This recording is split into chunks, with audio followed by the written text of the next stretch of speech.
நான் சாட்டை துரைமுருகனுக்கு சொல்லுகிற எச்சரிக்கையாக பேசு.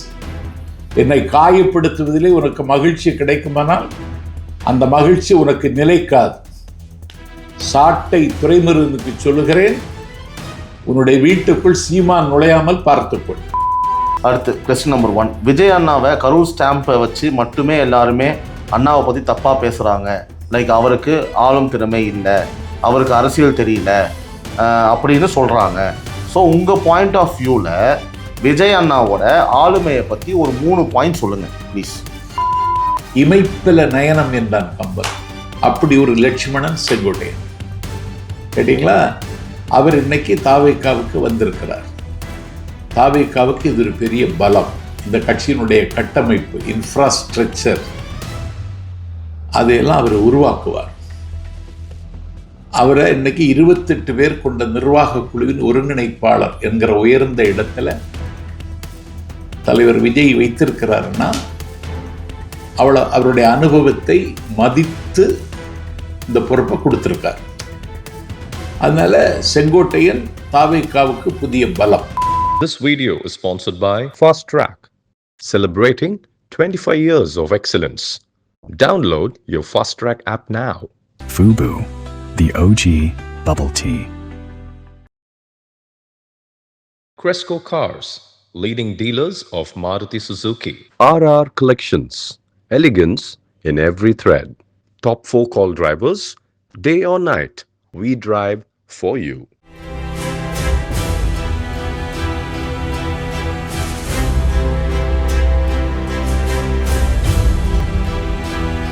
வணக்கம் and welcome to Times of Republic's Times People's Question with CP Nabin, editor and publisher, Times of Republic. மீண்டும் என உறவுகளை மற்றொரு நிகழ்ச்சியில் சந்திப்பது மிக்க மகிழ்ச்சி. நான் எப்போதும் கூறுவதே போல் 1 லட்சத்தை தொட போகிறோம். ரொம்ப சந்தோஷமாக இருக்குது. ஆல்மோஸ்ட் 80,000 சப்ஸ்கிரைபர்ஸ் உறவுகளை வந்து நம்ம டச் பண்ணியிருக்கோம். பார்க்குறவங்களாம் மறக்காமல் சப்ஸ்கிரைப் பண்ணிவிடுங்க. சப்ஸ்கிரைப் பண்ணிவிட்டு பாருங்கள். பெல் ஐக்கானை ப்ரெஸ் பண்ணுங்கள். அப்போ தான் நாங்கள் போடுற வீடியோஸ்லாம் உங்களுக்கு வந்து நோட்டிஃபிகேஷனாக வரும். இன்றைக்கி ரொம்ப ஒரு சுவாரஸ்யமான நிகழ்ச்சியாக அமைய போகுது. நம்மளோட கெஸ்ட்டு வந்து பார்த்திங்கன்னா ஒரு முக்கியமான ஒரு கெஸ்ட்டு. இன்றைக்கி தாவேகாவில் வந்து ஒரு பெரிய பொறுப்பு இப்போ வாங்கிட்டு செகண்ட் இன்டர்வியூ, ஃபஸ்ட் இன்டர்வியூ கொடுக்கும்போது சார் வந்து பொறுப்பில் இல்லை, இந்த இன்டர்வியூ பொறுப்பில் இருக்கார். நம்ம இன்றைக்கி வந்து மீட் பண்ண போகிறது நம்ம நாஞ்சில் சம்பத் சார். அவர் தான் இன்டர்வியூ. தாவேகாவின் தேர்தல் பரப்புரை செயலாளர். வணக்கம். வணக்கம் சார். Times peoples question. மக்கள் வந்து மக்கள் மன்றத்தில் நீங்கள் மக்களை பல லட்சக்கணக்கான மக்கள் முன்னாடி நீங்கள் நின்று பேசியிருப்பீங்க. உங்களுக்கு அதெல்லாம் சொல்ல வேண்டிய அவசியம் கிடையாது. மிகப்பெரிய அனுபவம் இருக்குது ஐயாக்கு இல்லையா? ஆனால் டிஜிட்டல் பிளாட்ஃபார்மில் உங்கள்கிட்ட பல கேள்விகளை வந்து சுவாரஸ்யமான கேள்விகளை முன் வச்சுருக்காங்க. நான் போஸ்ட் போட்டோன்னே நீங்கள் வரீங்க அப்படின்னோடனே இப்போது நீங்கள் டேரெக்டாக வந்து மக்களுக்கு பதிலளிக்கிறீங்க. என்னோட கேள்விகள் கிடையாது. டேரெக்டாக நம்ம ஷோக்குள்ளே போயிடலாம் ஐயா. ஸோ ஃபஸ்ட்டு வந்து பார்த்தீங்க அப்படின்னா, எவ்வளோ நாள் டிவிக்கில் இருக்க போகிறீங்க? இப்படி தான் கேட்பாங்க. நீங்கள் எல்லாத்துக்கும் தயாராக இருக்கணும். உயிரோடு இருக்கிற வரை. கண்டிப்பாக வந்து பார்த்தீங்கன்னா அப்போது கட்சி மாற்றம் இதற்கு பிறகு இல்லைன்னு சொல்ல வரீங்க? நிச்சயமாக இல்லை சார். என்ன சார் தலைமுட்டை ஆட்டுறீங்க? உயிரோடு இருக்கிற வரைன்னு சொல்லியாச்சுல்ல, அவ்வளோதான் இல்லை? ஆமாம், ரைட்டு, ஓகே சார். அடுத்த கொஸ்டின். திரு நாஞ்சில் சம்பத் அவர்களே, 6 கட்சி மாறிவிட்டீர்கள். இப்போது டிவிக்கே இனி இதிலிருந்து மாறி விடுவீங்களா? உங்களோட கருத்து என்ன? 6 கட்சி மாறலையே. அவர் தெரில, அவனுக்கு தெரியல. அடிப்படை அறிவு கூட இல்லாமல் கேள்வி கேட்டிருக்கான் பாருங்க. நான் இத்தனைக்கும் கட்சியே மாறல. நான் பிறக்கும் பொழுதே திமுகவாக பிறந்தவன். சரி. என்னுடைய பேர் சம்பத். சரி. என்னுடைய அண்ணன் பேர் கருணாநிதி. என் தம்பியின் பேர் ஸ்டாலின். திமுகவாகவே பிறந்தவன். நான் பிறந்த மணக்காவளை என்கிற மலையாளம் புழங்குகிற கிராமத்தில் சுயமரியாதை கொள்கை அறிமுகம் செய்தவர் என்னுடைய தந்தை. இல்லைன்னா இப்படி பேர் வச்சிருக்க முடியாது. உண்மை. நான் திமுகவிலேயே முதலில் எமர்ஜென்சிக்கு பிறகு தலைவர் கலைஞர் அவர்கள் நெல்லை பாப்புலர் அரங்கில் நெருக்கடி நிலையில் நாம் என்ற தலைப்பில் பேச வருகிறார் பாப்புலர் தியேட்டரில். அந்த பேச்சை கேட்பதற்கு மாணவனாக இருந்த பொழுது ஊரிலிருந்து புறப்பட்டு தரையில் உட்கார்ந்து கலைஞரின் பேச்சை கேட்டவன் நான். அன்றிலிருந்து திமுகவில் நான் இயங்கினேன். கல்லூரி மாணவனாக இருந்த பொழுது மாணவர் திமுகவை நான் பயின்ற தென் திருவிதாங்கூர் இந்து கல்லூரியில் நிறுவினேன். 1984 இலங்கை தமிழர் பிரச்சனையில் எம்ஜிஆர் முதலமைச்சராக இருந்த காலத்தில் கலைஞர் கைது செய்யப்பட்ட பொழுது அந்த கைதை கண்டித்து என்னுடைய கிராமத்தில் பொதுக்கூட்டம் நடந்தது. அந்த பொதுக்கூட்டத்தில் அப்போது ஜனரஞ்சகமான பேச்சாளர் திருவை அண்ணாமலை. அந்த கூட்டத்தில் நான் நன்றி உரையாற்றினேன். நன்றி உரையாற்றிய நான் அடுத்த நாள் இரவு முன்னெச்சரிக்கை நடவடிக்கையாக கைது செய்யப்பட்டு பாளையங்கோட்டை சிறைச்சாலையில் அடைக்கப்பட்டேன். பாளையங்கோட்டை சிறைச்சாலையிலிருந்து நான் வெளியே வந்து முதலாக சிறப்பு பேச்சாளர் என்ற தகுதியோடு நான் பேசிய இடம் எட்டயபுரம், பாரதி பிறந்த எட்டயபுரத்தில். 1993 வரை நான் திமுகவில் தலைமை கழக சொற்பொழிவாளனாக இருந்தவன். அண்ணன் வைகோவுக்கு திமுகவில் இருக்க முடியாத நெருக்கடி வந்த பொழுது வைகோவுக்காக கலகம் செய்து திமுகவை விட்டு வெளியேறியவன் நான், வெளியேற்றப்பட்டவன் அல்ல. அண்ணன் வைகோவோடு 19 ஆண்டு காலம் பயணித்தேன். என்னுடைய இருப்பை காலி செய்ய அவர் திட்டமிட்ட பொழுது, என்னுடைய உயிருக்கு அச்சுறுத்தலும் கொலை மிரட்டலும் வந்த பொழுது, ஒரு துன்பத்திலும் துயரத்தின் மடியில் விழுந்து கிடந்த பொழுது, சிபி சக்கரவர்த்தியினுடைய மடியில் ஒரு மாடப்புறா விழுந்ததைப் போல அதிமுகவின் மடியில் விழுந்தேன். அம்மா அவர்கள் எனக்கு அபயம் தந்தார்கள். அந்த அதிமுகவில் அவர்களின் மறைவிற்கு பிறகு எடப்பாடி தலைமை ஏற்க முடியாதவனாக நான் ஒரு 6.5 ஆண்டு காலம் எந்த கட்சியிலும் இல்லாமல் நான் இயங்கி வருகிறேன். இந்த கேள்வி கேட்டவனுக்கு ஏதாவது அறிவு இருக்கா? எந்த கட்சியிலும் சாராமல் நான் இயங்குவேன். என்ன கணக்கில் 6 கட்சிங்கிறான்? என்னைக்கு நான் கட்சியை மாறினேன்? சிறப்பு. இப்போ தெளிவாக புரிஞ்சிருக்கும்னு நினைக்கிறேன். அடுத்தபடியாக வந்து விஜய் அண்ணா 2026 சிஎம் ஆனதும் உங்களுடைய முதல் பரப்புரை எப்படி இருக்கும்? எங்களுக்காக 4 வரிகள். முதல் பரப்புரை எப்படி இருக்கும்? விஜய் அவர்கள் சிஎம் ஆனது பிறகு ஒரு கற்பனை கேள்வியாக கேட்குறாரு சார். இப்போதைக்கு ஒரு கற்பனை கேள்வி இல்லையா? அப்படிதான் நம்ம வச்சுக்கணும் இல்லையா? சிஎம் ஆன பிறகு உங்களோட முதல் பரப்புரை எப்படி இருக்கும்? ஏன்னா நீங்க ஒரு மிகச்சிறந்த பேச்சாளர். ஆமா, சிஎம் ஆனதற்கு பிறகு வெற்றி விழா கூட்டம் நடக்கும். வெற்றி விழா கூட்டத்தில் பேசுவேனா? அதாவது ராஞ்சல் சம்பத் ஸ்டைல் எப்படி இருக்கும்? ஒரு 4 வரிகள் கேட்கிறாரு. வரலாறு காணாத வெற்றியை தம்பி விஜய் இன்றைக்கு பெற்றிருக்கிறார். 1967 நிலத்திமிங்கலங்கள், பண்ணை பிரபுக்கள், ஆலை அரசர்கள், லைசன்ஸ்தாரர்களின் கையில் இருந்த காங்கிரசிடமிருந்து தமிழ்நாட்டில் ஆட்சியை கைப்பற்றினார் அண்ணா. 1977 மக்கள் திலகம் எம்ஜிஆர் கலைஞரிடமிருந்து ஆட்சியை கைப்பற்றி ஒரு ஆட்சி மாற்றத்திற்கு அன்றைக்கு ஒரு சிகரம் அமைத்தார். இப்பொழுது 2026 ஆண்டாண்டு காலமாக தமிழ்நாட்டின் அரசியலில் அதிகாரத்தில் இருந்த திமுகவை வீழ்த்திவிட்டு அதிமுகவை வீழ்த்திவிட்டு ஒரு சரித்திரம் படைக்கிற வெற்றியை தம்பி விஜய் பெற்றிருக்கிறார். அவர் முதலமைச்சராக முடிசூட்டப்பட்டிருக்கிறார். உங்கள் துயரங்களுக்கு ஆறுதலாக இருப்பார், உங்கள் துன்பங்களுக்கு விடுதலை தருவார். சூப்பர் ஐயா. நீங்கள் டிவிகேல இணைந்ததற்கு நன்றி. நீங்கள் சரியான முடிவை எடுத்திருக்கீங்கன்னு நினைக்கிறீங்களா? எவ்வளவு யோசித்து இந்த முடிவை எடுத்தீங்க? தளபதி விஜய் 2026 சிஎம் ஆவார்னு நினைக்கிறீங்களா? இதுதான் கேள்வி. மிக நீண்ட யோசனைக்கு பிறகு இந்த முடிவை நான் எடுத்தேன். ஒரு லட்சக்கணக்கான இளைஞர்கள் பொங்கி வருகிற பூம்புனலை போல தாவைக்காவை நோக்கி வந்து கொண்டிருக்கிறார்கள். ஒளிபடைத்த கண்களும் உறுதி கொண்ட நெஞ்சும் உள்ள அந்த தம்பிகளை ஆற்றுப்படுத்தவும் அவர்களை ஆக்கம் நோக்கி செலுத்தவும் ஒரு வாய்ப்பு கிடைத்திருக்கிறது என்று கருதி நான் இந்த இயக்கத்தில் என்னை இணைத்து கொண்டேன். லட்சக்கணக்கான இளைஞர்களோடு பயணிக்கிற ஒரு பெரிய பாக்கியம் எனக்கு கிடைத்திருக்கிறது. இதில் பயணம் செய்வதன் மூலம் வாழ்க்கையில் ஒரு புதிய அனுபவத்தை நான் பெற இருக்கிறேன். ஏன்னா இவ்வளவு நான் பெரிய பொதுக்கூட்டங்களில் பேசினவன், அதைவிட பெரிய பொதுக்கூட்டங்களில் பேசுகிற வாய்ப்பு எனக்கு வருகிற நாளில் கிடைக்கும். எனக்கு ஒரு கேம்பெயின் செக்ரட்டரி என்கிற பொறுப்பை தாவேகா தலைவர் விஜய் தந்திருக்கிறார். மிகப்பெரிய ஒரு பொறுப்பு இல்லையா? ஆமாம், இந்த பொறுப்பை பொறுப்பாக நிறைவேற்றுவதற்கான எல்லா தகுதியும் எனக்கு இருக்கிறது. தமிழ்நாட்டில் மிகப்பெரிய அதிர்வையும் ஆச்சரியத்தையும் இந்த பொறுப்பில் இருக்கிற நான் நிகழ்த்தி காட்டுவேன். நீண்ட யோசனைக்கு பிறகு எடுத்த மகத்தான முடிவென்று இந்த முடிவை எடுத்ததற்கு பிறகு உலக நாடுகள் பலவற்றிலிருந்தும் எனக்கு வாழ்த்து செய்திகள் வந்து குவிந்து கொண்டிருக்கின்றன.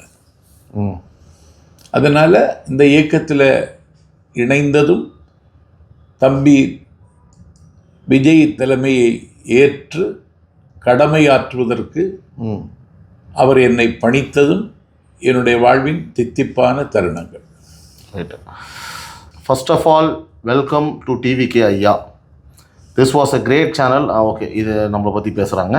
அடுத்து கொஸ்டின் நம்பர் 1. விஜய் அண்ணாவை கரூர் ஸ்டாம்பை வச்சு மட்டுமே எல்லாருமே அண்ணாவை பற்றி தப்பாக பேசுகிறாங்க. லைக் அவருக்கு ஆளும் திறமை இல்லை, அவருக்கு அரசியல் தெரியல அப்படின்னு சொல்கிறாங்க. ஸோ உங்கள் பாயிண்ட் ஆஃப் வியூவில் விஜய் அண்ணாவோட ஆளுமையை பற்றி ஒரு 3 பாயிண்ட் சொல்லுங்கள் ப்ளீஸ். கரூர் துயரம் எதிர்பாராது. ஒரு காவல்துறையின் அலட்சியத்தால் நடந்தது. இவ்வளவு பெரிய கூட்டத்திற்கு போதிய பாதுகாப்பை காவல்துறை தரவில்லை. கட்டுக்கடங்காத கூட்டம் கரை கடந்த உணர்ச்சியோடு வருகிற பொழுது பக்கத்து மாநிலத்திலிருந்து காவல்துறையில் இருக்கிற காவலர்களை வரவழைத்து முன்னேற்பாடுகளை காவல்துறை செய்ய தவறிவிட்டது. அதிலே சில காலிகள் புகுந்துதான் அங்கு ஒரு திட்டமிட்ட நெருக்கடியை உருவாக்கி மூச்சு திணறி தண்ணீர் இல்லாமல் தவித்து தான் இந்த மரணம் நிகழ்ந்திருக்கிறது. அவர் 41 பேர் இறந்து போனதற்கு பிறகு அந்த இடத்தை விட்டு அவர் இரவே புறப்பட்டு திருச்சி சென்று விமானத்தில் போய்விட்டார். இதைத்தான் எல்லோரும் குறை சொல்கிறார்கள். நான் இதில் சம்பத் சொல்லுகிறேன், இதுதான் தீர்க்க தரிசனமான முடிவு. அவர் கரூரிலே இருந்திருந்தால் அலை அலையாக அணி அணியாக அன்னை தமிழ்நாட்டின் 8 திசைகளிலிருந்தும் 16 கோணங்களிலிருந்தும் விஜயை நேசிக்கிற தம்பிமார்கள் கரூரை முற்றுகையிட்டிருப்பார்கள். காவல்துறை கட்டுப்படுத்த முடியாத நிலைமைக்கு வந்திருக்கும். அந்த 41 பேர் மரணம் 82 என்கிற அளவுக்கு உயர்ந்திருக்கும். அசம்பாவிதம் நிகழாமலும் வரப்போகிற ஆபத்தை உணர்ந்துதான் பெரிய புத்திசாலித்தனத்தோடு அவர் புறப்பட்டு சென்னைக்கு வந்தார். இதுதான் விஜயனுடைய வெற்றி. முதல் முறையாக இதுக்கு இந்த கேள்விக்கு நிறைய பேர் விமர்சனம் வந்து இல்லை. இந்த பதிலை நான் தந்தி தொலைக்காட்சியில் மக்கள் மன்றத்தில் விஜய் சரியான திசையில் பயணிக்கிறார் என்று சொன்ன பொழுது இதை நான் பதிவு செய்தேன். இதை யாரும் சொல்லல, நீங்கள் தான் அதுதான் சொல்ல வந்தேன். இந்த நிறைய பேர் முன் வச்ச போது உங்கள் நாஞ்சில் சம்பத் மாணியில் இந்த பதில் வந்து நான் சொன்னேன். அருமையாக இருக்கு கேட்குறதுக்கு. ரைட். ஸோ அடுத்தபடியாக நாம் தமிழ் கட்சியை சேர்ந்த சாட்டை துரைமுருகன் உங்களை வந்து பயங்கரமாக விமர்சிக்கிறாரு. நீங்கள் அதை பார்த்துருப்பீங்கன்னு நம்புகிறோம். நீங்கள் வந்து பார்த்தீங்கன்னா அது உங்களோட கருத்து என்ன, தங்களின் கருத்து என்ன? 1. 2வது வந்து பார்த்தீங்கன்னா உங்களுக்கு எம்எல்ஏ சீட் வந்து கொடுக்குறாங்களா டிவிகேல? அது ஆசை உங்களுக்கு இருக்கா? சாட்டை துரைமுருகன் சீமானுடைய வேட்டை நாய். அவர் என்னை தரக்குறைவாக விமர்சிக்கிறார் என்று சொன்னார்கள். நீங்கள் அதை கேட்டீர்களா? நான் கேட்கல. இல்லை, நான் அது ரொம்ப நான் கேட்கல, கேட்கவும் விரும்பல. இல்லை, சிம்பிளான காசுக்காக என்ன வேணா பேசுவார், அவ்வளோதான். அப்படி வச்சுப்போம். அதனால தான் நான் இல்லை மரியாதை நிமித்தமாக அப்படி சொல்கிறேன். இல்லை, காசுக்காக பேசுறதுன்னா நான் பிஜேபியில் சேர்ந்திருப்பேன். பொன் ராதாகிருஷ்ணன் தமிழக பிஜேபி தலைவராக இருந்த பொழுது உன்னை முதலமைச்சர் கேண்டிடேட் ஆக்குகிறோம், பிஜேபிக்கு வா என்று அழைத்தார். இதிகாசங்களை பேசுகிற ஆற்றல் உனக்கு இருக்கிறது. இன்பத் தமிழை நீ நாவாடுகிறாய். பிஜேபி கட்சிக்கு நீ பேச ஆரம்பித்தாலே பிஜேபிக்கு செல்வாக்கு தமிழ்நாட்டில் உயரும். நான் டெல்லி தலைமையிடம் பேசுகிறேன், நீ பிஜேபிக்கு வான்னு அழைத்தார். தங்க தாம்பாளத்தில் வைத்து அழைத்தார். அலட்சியம் செய்தவன் நான். ஜெயலலிதாவினுடைய மறைவிற்கு பிறகு எடப்பாடி பழனிசாமியினுடைய தலைமையை ஏற்க முடியாது என்று துறந்தவன் நான். இந்த சாட்டை முருகனுக்கு தெரியுமா இது? நான் காசுக்காக பேசுகிறவனா? நான் காசுக்காக பேசுகிறவன் சீமா. கேட்டீங்களா? அவன் ஒரு கைக்கூலி, தமிழினத்தை காட்டி கொடுக்கிறவன், தமிழர் விடுதலை போரை கொச்சைப்படுத்தியவன். நாஞ்சில் சம்பத்து காசுக்காக பேசுகிறவன் இல்லை. 6.5 வருஷம் எந்த கட்சியிலும் இல்லாமல் நான் ஒரு மனிதனாக ஒரு இயக்கமாக இயங்கி வந்திருக்கிறேன். தமிழ்நாட்டு அரசியல் இப்படி யாராவது சாதிச்சிருக்காங்களா? கிடையாது. ஆனால் நான் சாட்டை துரைமுருகனுக்கு சொல்லுகிறேன், எச்சரிக்கையாக பேசு. என்னை காயப்படுத்துவதிலே உனக்கு மகிழ்ச்சி கிடைக்குமானால் அந்த மகிழ்ச்சி உனக்கு நிலைக்காது. சாட்டை துரைமுருகனுக்கு சொல்லுகிறேன், உன்னுடைய வீட்டுக்குள் சீமான் நுழையாமல் பார்த்துக்கொள்.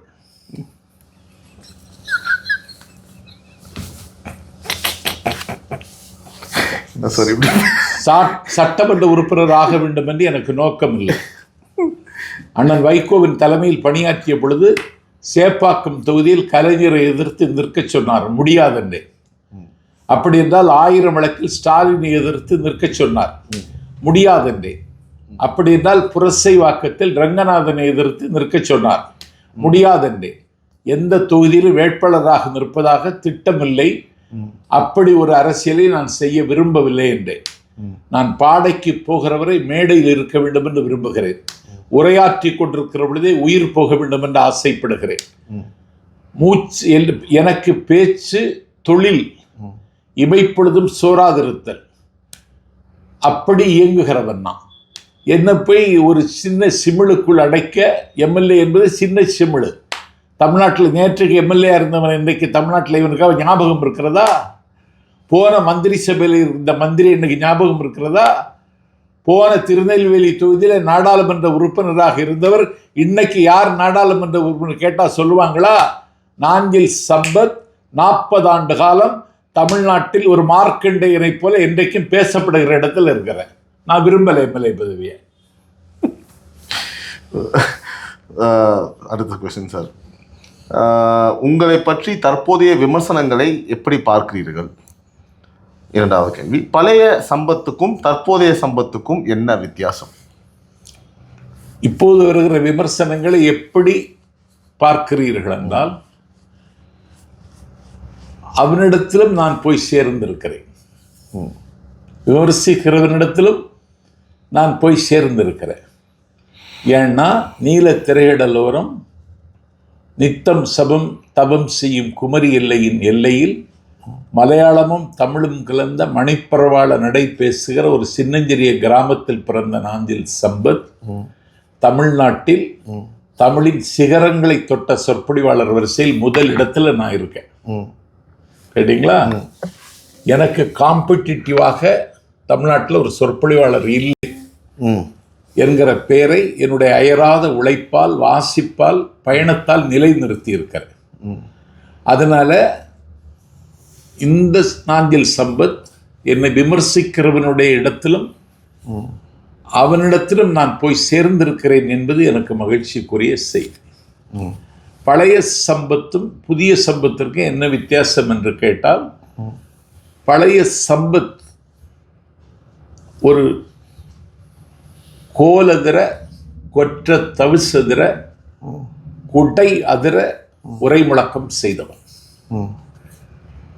ஒரு தேசிய பாதுகாப்பு சட்டத்தை எதிர்கொண்டவன், தேச விரோத சட்டத்தை எதிர்கொண்டவன். 8 மத்திய சிறைச்சாலைகளில் 7 சிறைச்சாலைகளில் வாசம் செய்தவன் தமிழ்நாட்டு அரசியலில் நாஞ்சில் சம்பத் மட்டும்தான். இதுதான் பழைய சம்பத். இனி அப்படி ஒரு வாழ்க்கை வராது. இனி தமிழக வெற்றிக் கழகத்தினுடைய தலைவர் விஜய் அவர்களின் பாதுகாப்பில், அரவணைப்பில், அன்பில் இனி வருகிற நாட்கள் எனக்கு பாதுகாப்பான நாட்களாக இருக்கும் என்று நான் நம்புகிறேன். சிறப்பு சார், சிறப்பு. அடுத்தபடியாக உங்கள் கட்சியை சார்ந்த ஆதவ் அர்ஜுனா, புசி ஆனந்த் போன்றவர்கள் வந்து பேட்டிகள் அளிக்கும் பொழுது ஏன் பல்வேறு இடங்களில் வந்து கரெக்டான பதிவுகளை வந்து வைக்க மாட்டுறாங்க அப்படின்னு கேட்குறாங்க. அது அவருடைய அனுபவ குறைவு. சித்திரமும் கைப்பழக்கம், செந்தமிழும் நாப்பழக்கம், அனுபவம் வருகிற பொழுது அதுவும் சரியா. ஆமாம், அதில் உதாரணமும் போட்டிருக்காங்க. என்னன்னு கேட்டிங்க அப்படின்னா, தந்தி டிவியில் வந்து திரு ஆதவ் அர்ஜுனா ஒரு பேட்டி அளிக்கும் பொழுது, அதான் லென்த்தாக இருக்குது, நான் படித்ததுனால சொல்கிறேன். பேட்டி அளிக்கும் பொழுது வந்து பார்த்தீங்கன்னா, ஊழலை வந்து தாவேகா ஃபுல்லாக அழிச்சிருப்பாங்க, நீங்கள் ஊழல் செய்கிறது தப்பு கிடையாது, மக்கள் பாதிக்கப்படாத அளவுக்கு அப்படின்னு சொல்லிட்டு ஒரு வார்த்தையை அப்படி சொல்லியிருப்பார். ஊழல் செய்கிறது தவறு இல்லை, ஆனால் மக்கள் வந்து பார்த்தீங்கன்னா பாதிக்கப்படாத ஒரு மாதிரி சொல்லியிருப்பார் பைலிங்குவலாக.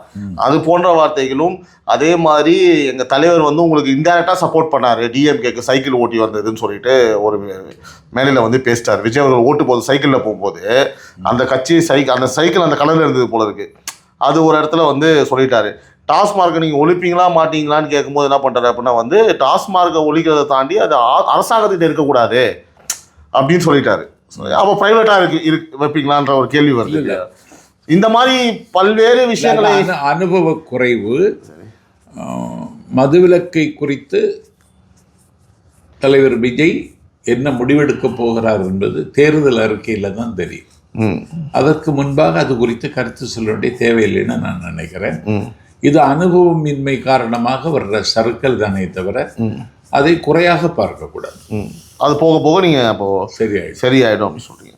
ரைட். அடுத்து திரு செங்கோட்டையன் அவர்கள் வந்து இப்போ தாவேக்கால வந்து இணைஞ்சிருக்காங்க. அம்மா அவர்கள் புகைப்படத்தை அவரோட பாக்கெட்டில் வச்சதை பற்றி தங்களோட கருத்து என்ன? அவருக்கு அரசியலில் முகம் தந்தவர் அம்மா, முகவரி தந்தவர் அம்மா. 1991-96 அவர்கள் ஆட்சிக்கு வந்த பொழுது அவரை சிகரத்தில் வைத்திருந்தவர் அம்மா அவர்கள். ஒரு ஐஏஎஸ் ஆஃபீஸர், ஒரு ஐபிஎஸ் ஆஃபீஸர் இப்படி ஒரு பயணத்திட்டத்தை வகுக்க முடியாது. ஜெயலலிதா அவனுடைய தேர்தல் சுற்றுப்பயணத்தை வகுத்தது மட்டுமல்ல, வழிகாட்டி கண் துஞ்சாமல் கடமையாற்றி அதை இயக்கியவர் அண்ணன் செங்கோட்டையன். பஞ்சவடியில் ராமனும் சீதா பிராட்டியும் இருந்த பொழுது அவர்கள் தன்னை மறந்து தூங்குகிறார்கள். அல்லையாண்டமைந்த மேனி அழகனும் அவளும் துஞ்சன்னு கம்பன் பாடுவான். அவர்கள் தூங்குகிற பொழுது வெளியில் லட்சுமணன் தூங்காமல் விழித்திருப்பான், கண்ணை இமைக்க மாட்டான். இமைப்பில நயனம் என்றான் கம்பன். அப்படி ஒரு லட்சுமணன் செங்கோட்டையன். கேட்டிங்களா? அவர் இன்னைக்கு தாவேக்காவுக்கு வந்திருக்கிறார். தாவேக்காவுக்கு இது ஒரு பெரிய பலம். இந்த கட்சியினுடைய கட்டமைப்பு, இன்ஃப்ராஸ்ட்ரக்சர், அதையெல்லாம் அவர் உருவாக்குவார். அவரை இன்னைக்கு 28 பேர் கொண்ட நிர்வாக குழுவின் ஒருங்கிணைப்பாளர் என்கிற உயர்ந்த இடத்துல தலைவர் விஜய் வைத்திருக்கிறாருன்னா அவருடைய அனுபவத்தை மதித்து இந்த பொறுப்பை கொடுத்துருக்கார். அதனால செங்கோட்டையன் தாவேக்காவுக்கு புதிய பலம். அவ்வளோதான் கருத்து. அதனால அவங்க அம்மா படத்தை வச்சதுக்கான அம்மா படத்தை அதனால தான் அம்மா படத்தை வச்சார். அதை வைக்காதேன்னு சொல்ல தாவேக்கா தலைவர் முன்வரவில்லை. ஏன்னா அவரை காயப்படுத்தக்கூடாது என்பதில் அவர் எச்சரிக்கையாக இருந்தார். இத்தனை ஆண்டு காலம் அந்த பயணத்தை நடத்தும் பொழுது அவருடைய பாதையில் பயணித்தவர். அந்த படத்தை வைப்பதற்கு அவருக்கு உரிமை இருக்கிறது என்பதை தம்பி விஜய் ஒத்துக்கொண்டார் என்றால் அவருடைய விசாலமான மனப்பான்மைக்கு முன்னால வானமே சிறிதாகிவிட்டது. This video is sponsored by Fast Track, celebrating 25 years of excellence. Download your Fast Track app now. Fubu, the OG bubble tea. Cresco Cars, leading dealers of Maruti Suzuki. RR Collections, elegance in every thread. Top 4 call drivers, day or night, we drive for you.